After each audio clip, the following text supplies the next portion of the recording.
শ্ৰদ্ধাৰ ৰাইজ, আমি যেতিয়া চৰকাৰৰ দায়িত্ব লৈছিলোঁ, ৰাজ্যবাসীক আমি কৈছিলোঁ যে আমি 1 লাখ চৰকাৰী চাকৰি আমি নিকা ব্যৱস্থাৰে প্ৰদান কৰিম।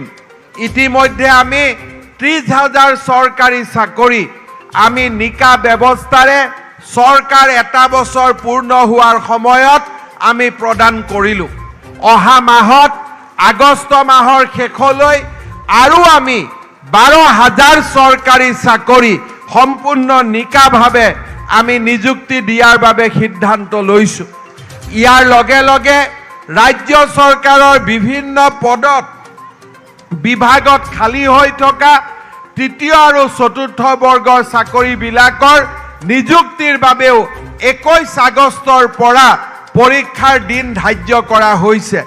এই আঁচনিৰ জৰিয়তেও আমি 26,000 যুৱক যুৱতীক চৰকাৰী চাকৰি দিয়াৰ বাবে আমি প্ৰয়াস আৰু প্ৰচেষ্টা কৰিছোঁ।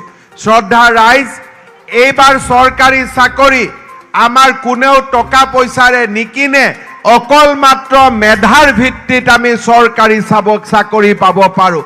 সেইবাবে মই আমাৰ ল'ৰা ছোৱালীক বিদ্যায়তনিক পৰিৱেশলৈ উভতি যাবলৈ মই অনুৰোধ জনাম।